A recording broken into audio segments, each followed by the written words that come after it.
nikmat menjadi seorang muslim, dan ini tidak bisa dianggap enteng ya. Oleh sebab itu kita harus terus menjaga keimanan kita dan keislaman kita di hadapan Allah Subhanahu wa taala. Dan semoga apa yang kita lakukan pada malam hari ini dengan datang ke majelis ilmu ini adalah bagian dari cara kita untuk menjaga atau bersyukur atas nikmat iman dan Islam ini. Ya. Bersolawat kita kepada Nabi kita Muhammad sallallahu alaihi wasallam, kepada keluarga, para sahabat, semoga kepada kita semua insyaallah di akhir zaman. Teman-teman sekalian, kajian kita pada malam hari ini insyaallah kajian kitab Syaraful Ummah Al-Muhammadiyah. Kali ini kita membahas topik Syaraful Qa'imina bil-lail wa fadlihim. Syaraf atau kemuliaan Al-Qa'imina bil-lail, bangun malam ya, dan keutamaan mereka atau keutamaan bangun malam itu sendiri. Teman-teman sekalian, disebutkan di sini wa min syaraf alladhi 'addahu Allah li hadhihi al-ummah dzalika ats-tsawab al-kabir alladhi 'addahu lil qa'imina al-mutahajjidina bil-lail wa ma khassa bihi hadhihi al-ibadah al-karimah min mazaya wa manakib 'azimah najmaluha fi ma ya'ti. Disebutkan di sini di antara syaraf ya, kemuliaan yang Allah Subhanahu wa taala siapkan kepada umat ini adalah adanya pahala yang besar bagi mereka yang bangun malam, bagi mereka yang tahajud. Di antara atau keutamaan ya, yang disebutkan secara ringkas adalah yang pertama, teman-teman sekalian, disebutkan salatul laili hiya afdhalus salati ba'dal fardhah. Yang pertama disebutkan bahwa salat malam ini adalah afdhalus salat, salat yang paling utama ba'dal fardhah, setelah salat yang wajib. Kalau kita lihat dari turunnya sababun nuzul dari surat Al-Muzammil ya. Surat Al-Muzammil itu kalau kita lihat dalam ayat-ayat ini, kita perhatikan, kalau saja tidak memberatkan umat Rasulullah SAW, tidak memberatkan kita ini atau umat saat hidup bersama Nabi saat itu, maka sebenarnya hukum daripada salat tahajud ini atau salat qiyamul lail ini hampir wajib, hampir diwajibkan. Hanya saja karena takut memberatkan umat Rasulullah SAW, Rasul hanya mewajibkan untuk dirinya. Kalau kita perhatikan itu, di antara manfaatnya begitu banyak ya. Jadi secara historis ya, secara sirah nabawiyah, surat Al-Muzammil ini turun ketika Rasulullah SAW itu mendapatkan tekanan yang luar biasa atas dakwah yang beliau lakukan dengan para sahabat. Itu jumlahnya masih sedikit, tekanannya luar biasa. Jadi pengikut yang saat itu ikut dalam dakwah, di awal-awal dakwah dilakukan, apalagi dakwah masih dalam bentuk sembunyi-sembunyi, itu masih sangat sedikit. Nah, ternyata cara Allah Subhanahu wa taala memberikan proteksi, memberikan suplemen, memberikan penguatan secara batiniah, secara spiritual, itu dengan diturunkannya surat Al-Muzammil.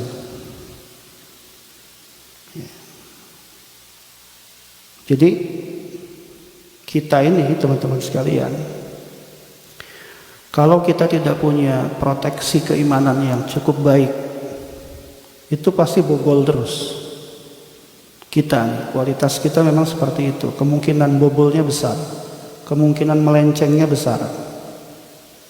Sekelas Rasulullah SAW saja, ya, yang pasti dia dibimbing oleh wahyu, dibimbing oleh Allah Subhanahu Wa Taala terus dalam setiap gerak-geriknya, dalam setiap dakwah yang dilakukannya, dia masih memerlukan suplemen spiritual yang sangat kuat.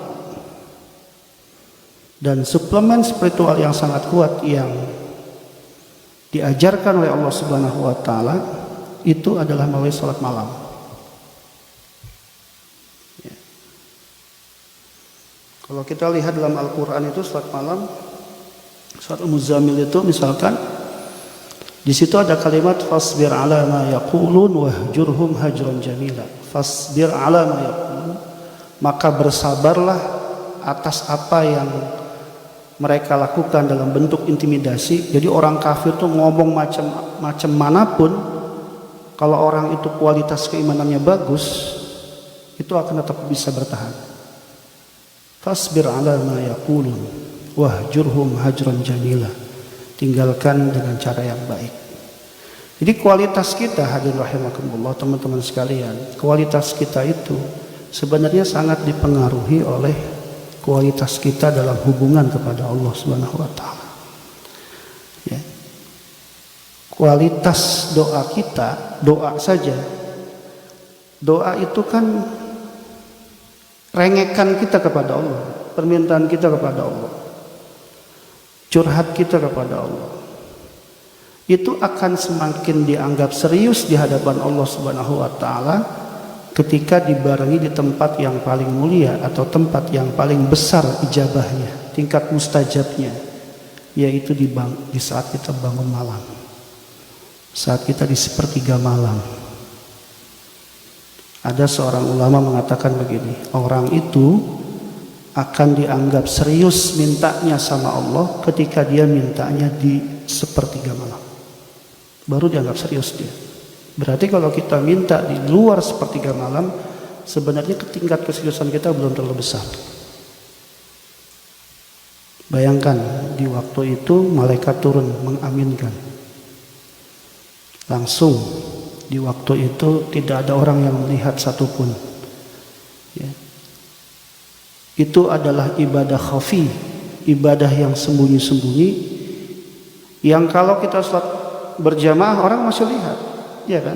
Kita sholat berjamaah orang masih lihat. Kadang-kadang bisa saja kita khusyuk-khusyukin untuk sholat, ya kan? Lantaran sholatnya berjamaah. Di depan mertua kita khusyuk-khusyukin untuk sholat, ya. Di depan teman-teman kita khusyuk-khusyukin untuk sholat. Allahu Akbar, serius banget kita sholatnya. Ya. Gara-gara ada yang lihat. Tapi coba, jenengan serius sholat di tengah malam, bisa nggak? Itu nggak ada yang lihat. Kalau Allah pasti lihat. Pasti lihat Allah sholat kita itu. Tapi di situ nggak ada yang lihat.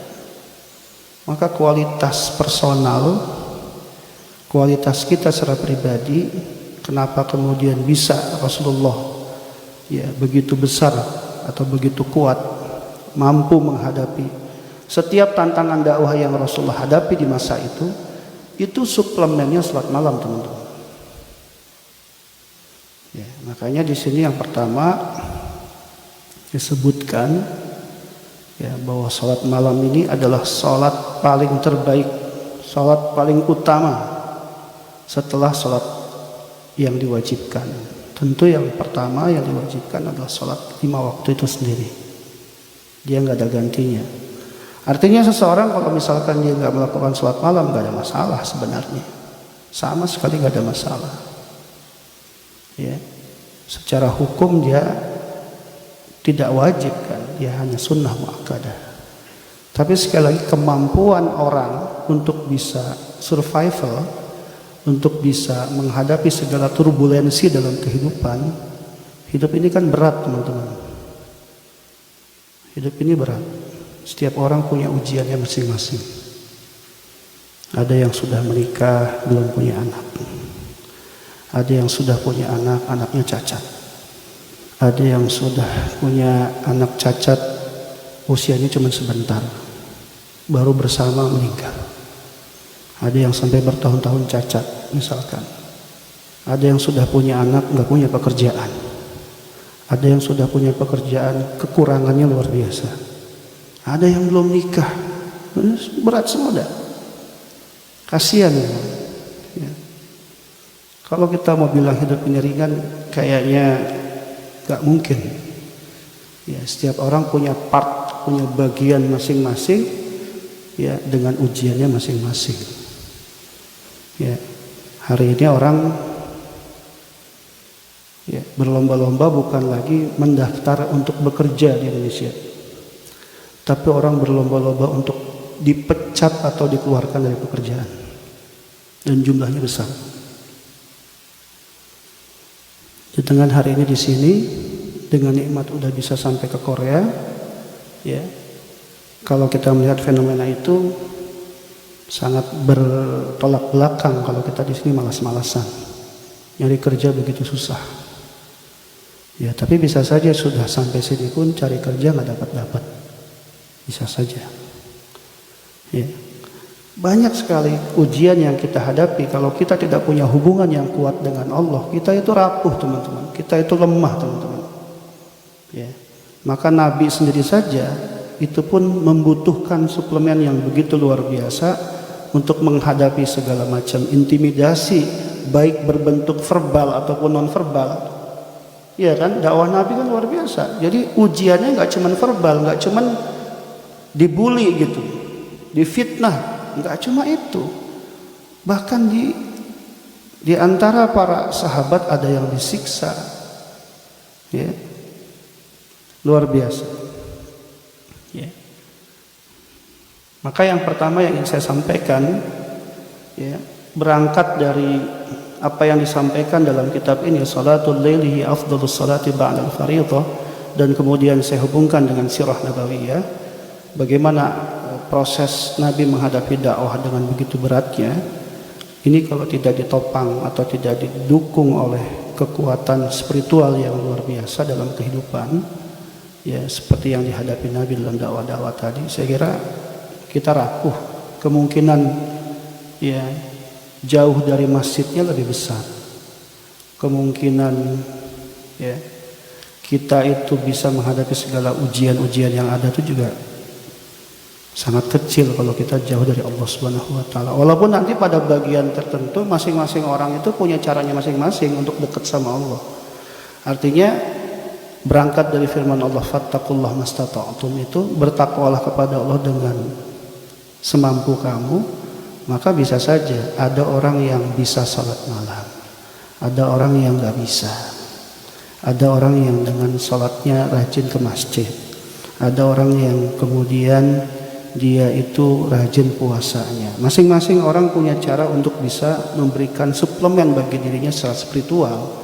Artinya juga saya nggak bisa, atau agama juga nggak bisa mengatakan bahwa setiap orang bisa pada posisi yang ideal seperti Nabi. Nggak mungkin kayaknya. Tapi minimal sekali lagi, pertama kita butuh asupan yang terbaik, suplemen terbaik. Salah satunya yang disiapkan oleh Rasulullah, oleh Allah Subhanahu wa taala melalui contoh Rasulullah SAW, itu adalah salat malam itu. Dan di sini disebutkan banyak sekali fadilah-fadilahnya. Kalau kita lihat firman Allah saja misalkan di dalam surat Al-Isra, teman-teman. Ya.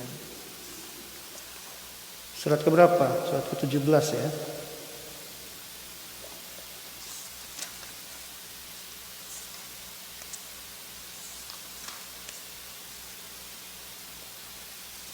Bagaimana kalimatnya? Wa minal laili fatahajjad bihi nafilatan lak asa ayyab'atsaka rabbuka maqaman mahmuda. Ayat keberapa itu?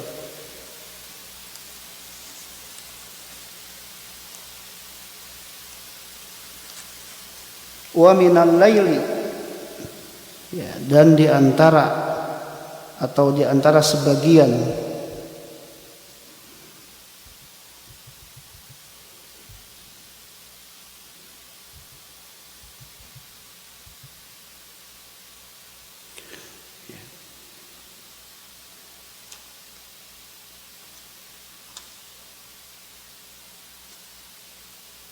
Ayat berapa itu? Bilang. Nah, ayat ke-79 ya. Wa minal laili fatahajjad bihi nafilatan lak asa ayyab'atsaka rabbuka maqaman mahmuda. Dan di antara sebagian malam. Nah, Allah bilangnya sebagian, teman-teman. Jadi kalau sebagian itu maksudnya ya, itu bisa di awal malam ya, bisa di akhir malam, bisa di sepertiganya, itu bisa. Dan nggak perlu penuh gitu, satu malam full kita melakukannya, hanya sebagiannya saja sesuai dengan kemampuan kita masing-masing. Berapa jumlah rakaat yang bisa kita lakukan? Paling minimal 1 rakaat. Bahkan dalam Fathul Qorib itu disebutkan bisa saja diawalkan dengan cara kita sholat sunnah ba'diyah isya, kemudian langsung sholat 2 rakaat, itu bisa. Tapi rutin terus gitu, minta sama Allah. Walaupun ketika berbicara fadilah waktunya itu di sepertiga malamnya setelah kita tidur. Dia perbedaan salat tahajud dengan salat isya. Salat tahajud itu tidur dulu, kita tidur baru kita bangun. Disebut tahajud itu karena sebelumnya tidur. Baru kita bangun, mendekati mepet sampai akhir malam pun nggak apa-apa. Mendekati subuh misalkan bangun, setelah salat 2 rakaat, minta sama Allah. Jadi wa minal laili fatahajjad bihi nafilatan lak. Ya, posisinya sebagai nafilah salat tahajud itu. Asa rabbuka asa ayyab'atsaka rabbuka asa ayyab'atsaka rabbuka maqaman mahmuda. Allah Subhanahu wa taala itu memberikan fadilah yang paling utama dalam ayat ini, teman-teman sekalian, terhadap salat tahajud itu adalah Allah menjanjikan kepada kita bahwa kita akan diangkat derajatnya pada posisi yang paling terbaik. Sering diilustrasikan oleh para guru-guru kita, misalkan ya, kita bekerja, jabatannya Allah angkat. Ya. Yang tadinya pekerja biasa Allah angkat, yang tadinya kerja gajinya cuma sekian Allah berikan lagi lebih baik lagi ya. Bisa seperti itu maknanya ya, maqamah mahmuda. Walaupun posisi maqamah mahmuda ini sendiri sebenarnya yang dimaksud adalah posisi kita di hadapan Allah akan sangat mulia. Jadi bukan harus selalu dalam bentuk apa? Dalam bentuk materi-materi di dalam kehidupan. Bisa saja ini secara langsung maksudnya adalah bahwa derajat kita di hadapan Allah itu sangat mulia ketika kita sering bangun malam. Artinya, teman-teman, hubungan kita dengan Allah itu semakin intim dengan sholat malam itu. Ya. Kalau kita lihat hadis Rasulullah berdasarkan keutamaan yang pertama ya, salatul laili hiya afdalus salati ba'dal fardhah. Disebutkan dalam satu riwayat dari Abu Hurairah, afdalus siyami ba'da Ramadan syahrullahil muharram. Puasa yang paling utama setelah Ramadan itu adalah puasa di bulan Muharram. Wa afdalus salati ba'dal fardhati salatul laili. Dan salat yang paling utama setelah yang diwajibkan itu adalah salat malam. Ya. Yang pertama, teman-teman. Ya. Kita nggak banyak, insyaallah. Yang kedua, ini luar biasa yang kedua. Wa min wadib. Ya. Waman wadzaba ala qiyamil lail. Ya, barang siapa yang suka bertirakat, barang siapa yang suka membiasakan. Wadhafa itu orang yang sudah rutin. Ya, wadhaba ala qiyam. Orang yang sudah rutin melakukan qiyamul lail. Yadkhulul jannata bighairi hisab. Dia akan masuk ke dalam surga Allah tanpa hisab sedikit pun. Ini nggak sederhana, kita nggak boleh ngegampangin kemuliaannya, luar biasa fadilahnya. Ya. Dalam satu riwayat dari Baihaqi, yuhsyarun nas ya, fi sa'idin wahidin yaumal qiyamah fayunadi munada fayaqul aina alladhina kanu tatajafa junubuhum 'anil madaji fayaqdimuna wa hum qalilun fayadkhulunal jannah bighairi hisabin thumma yu'maru bisairin nasi lal hisab. Ya, disebutkan dalam hadis ini, nanti dikumpulkan manusia di satu tempat yang tinggi, yaumul qiyamah, fayunada munadi, dipanggil, ya, fayaqul aina alladhi kanu tatajafa junubuhum 'anil madaji, mana orang yang dia itu tidak tidur di waktu malam. Fayaqdimuna wa hum qalil, mereka akan datang dan jumlahnya sedikit. Fayadkhulunal jannata bighairi hisab, mereka akan masuk dalam surga Allah tanpa hisab. Thumma yu'maru bisairin nasi lal hisab, sedangkan sebagian yang lain mendapatkan hisab dari Allah Subhanahu wa taala.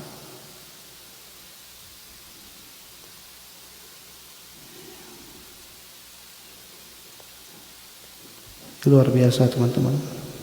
Walaupun ya kita itu kadang menganggapnya rizki itu hanya sekedar materis ya. Orang itu bisa datang ke masjid itu rizki teman-teman. Mudah datang ke masjid itu rizki. Ya, mudah ngebantu orang itu rizki. Ya. Selalu pikirannya positif ke orang itu rizki. Ya. Kita kan sebenarnya hidup ini capek gara-gara banyak mikirin orang teman-teman. Nggak sibuk mikirin diri sendiri. Ya. Lihat orang punya mobil baru yang pusing kita. Lihat orang naik jabatan yang pusing kita.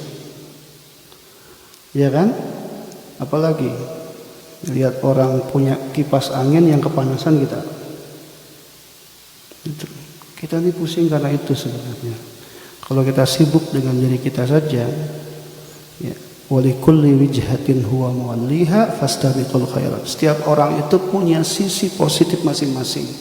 Ada yang mampu dengan sholat malam, ada yang mampu dengan puasa, tapi terus lakukan itu. Itu insya Allah akan membuat kita masuk pada kategori fastabiqul khairat. Orang-orang yang berlomba-lomba dekat sama Allah Subhanahu wa taala dengan kebaikan yang bisa dia lakukan. Enak sebenarnya. Jadi ada satu teori pernah disampaikan begitu teman-teman. Cara kita itu hidup lebih tenang itu adalah dengan abai dengan sekitar. Itu ada teori begitu ngomongnya. Cuek dengan sekitar kita. Kita kan cueknya cuek bebek gitu ya. Cuek itu maksudnya udah jangan sibuk dengan urusan orang gitu. Itu yang membuat kita lelah dalam hidup. Itu yang membuat kita capek. Ya. Sibuk dengan amal saleh kita nih. Yang bisa jadi hari ini baik, besok belum tentu gitu. Bisa jadi hari ini tuh kita salatnya khusyuk, belum tentu besok juga khusyuk gitu. Coba kita sibuk dengan itu. Terus perbaiki salat kita, hubungan kita dengan Allah. Ya. Jadi kalau hati kita benar dalam segala kebaikan yang seharusnya kita ya lakukan, nanti Allah yang ngebenerin semuanya insyaallah. Hidup kita tuh yang benerin Allah teman-teman. Emang dikira orang baik itu nggak diuji? Baik itu bisa jadi ujiannya lebih berat kok. Ya. Ada seorang ya misalkan kami ini lagi berdua di sini ya. Sangkain kami ketika di sini di rumah baik-baik saja. Ya ternyata ketika di sini istri malah di rumah ya di sekolah anak ada yang bermasalah gitu. Ujian. Ya. Sampai istri saya bilang, kalau bunda nggak di samping ayah udah pusing banget ini. Itu. Ya. Tapi untungnya ayah nggak marah-marah sama bunda. Coba kalau ayah marah-marah nambah pusing lagi dia. Marah-marah tuh maksudnya begini. Kan ada model laki-laki atau model suami yang begini. Kamu udah dikasih uit banyak, tiap bulan, tiap hari atau tiap minggu saya kirim. Anak-anak bukannya bagus malah nggak bagus. Kan kalau suami pada umumnya mungkin seperti itu. Ya. Saya nggak marah sama sekali. Karena memang tanggung jawab mendidik anak itu sebenarnya bukan tanggung jawab ibu, tanggung jawab ayah. Hanya kita minta bantuan ibu untuk mendidik mereka, karena kita harus melakukan hal yang lain, yaitu mencari nafkah. Bukan berarti tugas beliau atau tugas mereka 100%. Dalam waktu yang bersamaan saya membaca satu reels di Instagram. Ada seorang pengasuh pesantren, dia ngerti tentang ilmu parenting. Wah, luar biasa dah. Ternyata ujiannya anaknya juga bermasalah di pesantren gitu. Di pesantren yang lain gitu. Itulah ujian hidup, teman-teman. Ada orang kayaknya luar biasa hebat ketika bicara tentang keuangan. Dia sendiri miskin gitu. Saya waktu pertama kali menikah saja itu sempat tidak punya anak cukup lama, 1 tahun 2 bulan baru isi istri. Datanglah ke dokter khusus kandungan. Ya, saya baru sekitar 3 bulan datang. Terus kata dokternya, ibu baru 3 bulan dah datang. Belum waktunya. Saya sudah 6 tahun belum punya anak. Ini dokter kandungan. Itulah ujian, teman-teman. Gak selalu beriringan kadang-kadang dengan kesolehan kita. Kita soleh belum tentu ujian itu gak datang gitu. Ya, kita udah kerja habis-habisan bukan berarti kemudian uang pun gampang kita peroleh, benar kan? Itu susah juga misalkan. Ada orang banting tulang cari nafkah ternyata juga susah. Karena pada akhirnya semua itu Allah yang ngatur. Makanya kita ngetuk Allah gitu. Dekatnya kepada Allah, datangnya kepada Allah. Jangan sibuk dengan asbab tadi tapi lupa kepada inti yang akan memberikan rizki, yaitu adalah Allah Subhanahu wa ta'ala. Makanya saya pikir teman-teman, atau saya mengajak kita semua, saya juga belakangan sholat malam ini berantakan yang luar biasa ya. Padahal upayanya begitu besar, walaupun cuma 1 rakaat misalkan. Tapi bismillah kita lakukan lagi walaupun sedikit-sedikit ya. Nanti di keutamaan-keutamaannya kita akan lihat itu bagaimana banyak orang soleh ya, itu terbiasa dengan ibadah ini. Tentu kita mau naik tingkat kan ya, kita semua naik tingkat ya. Cara kita mendapatkan naik tingkat dalam ayat tadi yang saya bacakan, ayyab'atsaka rabbuka maqaman. Kita mau masuk pada derajat itu di hadapan Allah, maka salah satunya adalah dengan sholat malam ini. Saya kira itu untuk mengawali ya, karena selanjutnya acara makan mungkin ya. Mas itu Irwan udah kedengeran suara perutnya ke saya itu, lapar kayaknya. Iya. Baik, saya sudahi saja daripada Mas Erwin nanti lapar. Ini ada Mas Edwin ya? Iya. Beliau dari At-Taubah, sekarang tinggal di Ansan, insyaallah bakal rutin. Kalau mau diajak masak, beliau jago masak, nanti silahkan. Iya, di Taubah tuh biasa masak. Insyaallah tinggal di Ansan, sekarang di Paguyuban Cirebon. Tempoh hari ketemu saya, dia bilang mau rutin ngaji juga insyaallah. Jadi nanti kalau teman-teman mau ajak beliau masak juga di sini silahkan. Bukan begitu Mas Edwin?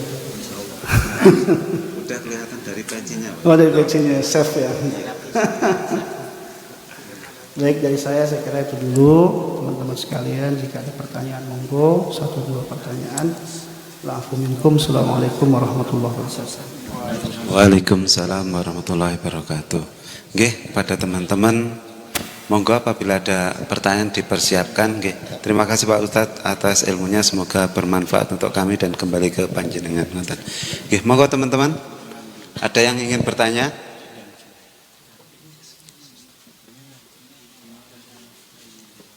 Nggak ada pertanyaan?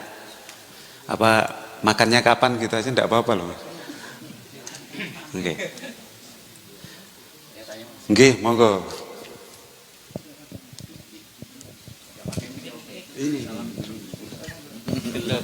Salam dulu. Assalamualaikum warahmatullahi wabarakatuh. Izin bertanya Ustaz, mengutip jawaban Ustaz mengenai sholat berjamaah yang keutamanya adalah di masjid, Ustaz ya, beberapa minggu yang lalu. Ya, yang saya tanyakan itu musola kecil-kecil langgar itu sama aja atau berbeda dengan masjid, Ustaz?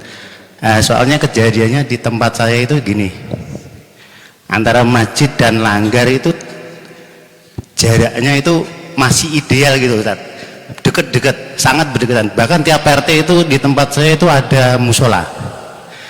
Nah, jadi di musola itu biasanya yang datang cuman kiai satu sama makmumnya satu, kadang juga makmumnya sendiri, kadang juga kiainya sendiri gitu.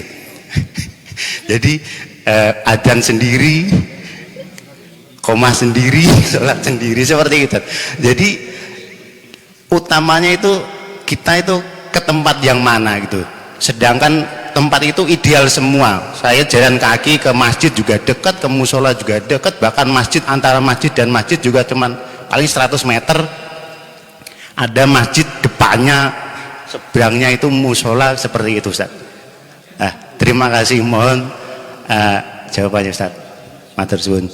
Assalamualaikum warahmatullahi wabarakatuh. Waalaikumsalam warahmatullahi wabarakatuh. Nggih, ada yang lain? Monggo. Ada enggak? Ada yang ingin bertanya lagi?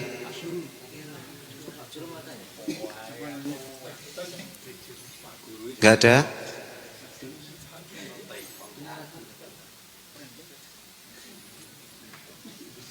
Udah? Enggak ada? Oke, monggo Pak Ustaz. Saya jawab dulu ya. Nanti kalau ada lagi silakan. Baik, teman-teman sekalian, masjid itu kan dalam bahasa kita, bahasa Indonesia, itu artinya tempat sujud. Maka musola juga sama, tempat sujud. Ya. Hanya secara fikih yang membedakan, disebut masjid pada umumnya itu adalah yang biasanya dilakukan di tempat tersebut sholat Jumat, gitu. Ya, jadi semua yang di sana dilakukan sholat berjamaah, tempat khusus misalkan di masyarakat, ya, yang jumlahnya besar, maksudnya nggak cuma satu keluarga, tapi satu kampung ataukah satu RT, itu dianggap sebagai tempat ibadah mereka. Ada azan di sana, ada imam, ya, maka disebutnya masjid, tempat sujud. Istilah yang digunakan di kampung kita atau di masyarakat kita, kalau tempatnya kecil kita sebut dengan istilah musol. Itu hanya perbedaan saja. Akan tapi kalau kita tarik secara fikih, biasanya yang membedakan itu adalah masjid yang dimaksud tempat. Di situ juga ada sholat Jumat, bukan 5 waktu saja.